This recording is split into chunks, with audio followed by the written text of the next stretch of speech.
Welcome to this week's Pach-Attack. Happy to have you back. I'm dressed casually. I didn't shave. I did shower, I promise. We have a question from Twitter from @Eagle7D8. 7D8. 78. That's pretty clever. I think Sony should allow some games on the Vita to cost $1 or $2 like smartphones do. What do you think? I don't think so. Is that enough, Rohan? Can I stop now?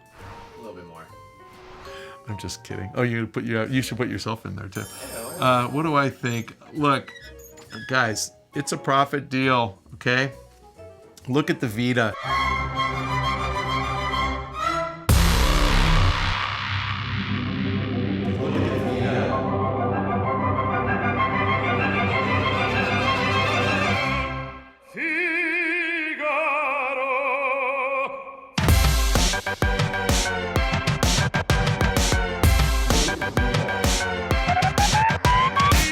What do you think it cost Sony to make the Vita? I'm going to guess here.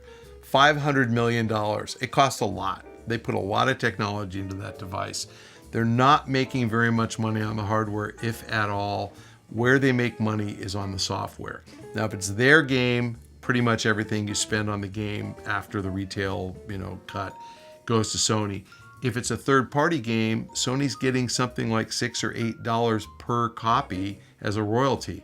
So they are not going to cut that to zero so that the publisher can sell something for $1. Not going to happen. Now, ultimately, I think you'll probably get some PS1 games, PS2 games that they'll revive. They're not going to cost $1 or $2. They're going to cost $10, and Sony will still make money on that. But no, the smartphone model is what's killing the handheld market. DS and Vita are doomed. 3DS and Vita are doomed over time because every little kid is going to get a smartphone as their first phone. Every adult's going to have a smartphone. There's just no reason to buy a dedicated handheld gaming device unless you want to play those super hardcore, intense, good games. So the niche hardcore market is going to continue to play Vita and 3DS, but the truth is the mass hardcore market is playing on consoles or PC. They're not playing on handhelds. The handheld market is migrated to casual, and the casual market wants to spend nothing, that's the best, or $1 or $2. So smartphone games, $1 or $2, dedicated handhelds, $40, get used to it. That's where it's gonna be. I like this question. Got a question from @Mr. Collaborator on Twitter. How do you feel about the games are art discussion? Film critic Roger Ebert feels they are not. My thoughts.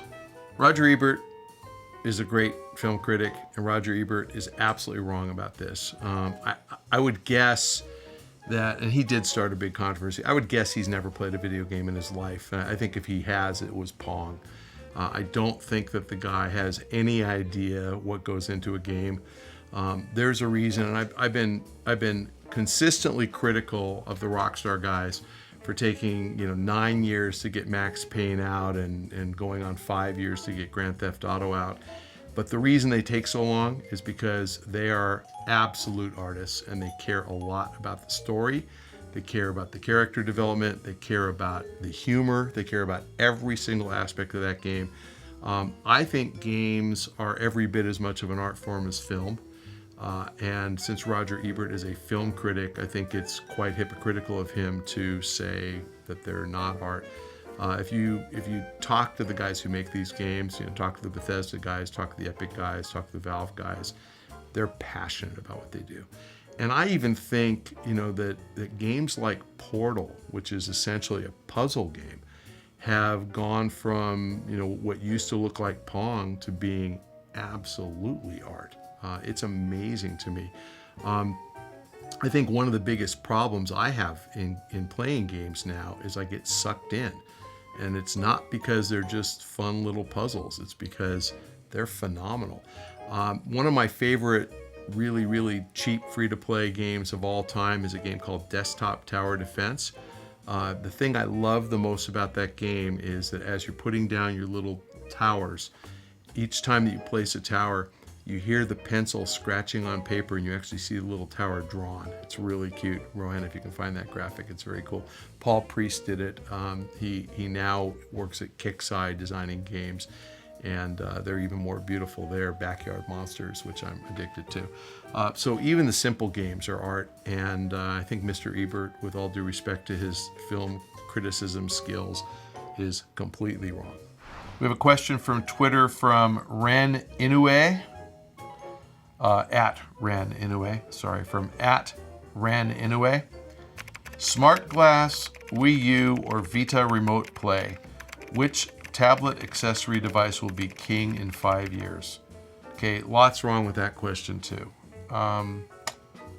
Smart Glass, Wii U, and Vita Remote are 3 completely different concepts that don't compete with one another. Smart Glass is all about using your cell phone, your tablet, as a remote control to access the internet through your television. Wii U obviously is a tablet controller to play games. Vita Remote Play is a handheld device that may or may not work with the PS3. They're completely different. They don't compete with one another. Which is going to be the most successful? Smart Glass, because we're going to have hundreds of millions of smart devices in households in a couple of years, and hundreds of millions is more than Nintendo's going to sell of Wii U, and a lot more than Sony's going to sell of Vita. So Smart Glass king, but they're not gaming peripheral. That's not a tablet accessory device or gaming peripheral. It is completely different. If you have an Xbox 360 or 720, you are going to use Smart Glass. All right, fellow babies, thanks for joining us on this week's Pach-Attack. If you have a question, please submit them to the link below. And if you have a question for me on Twitter, I'm at Michael Pachter. You have to follow me on Twitter so I can reply. If you want a question answered on the show, please make sure you copy at Rohan Likes Pants, because Rohan picks all the questions.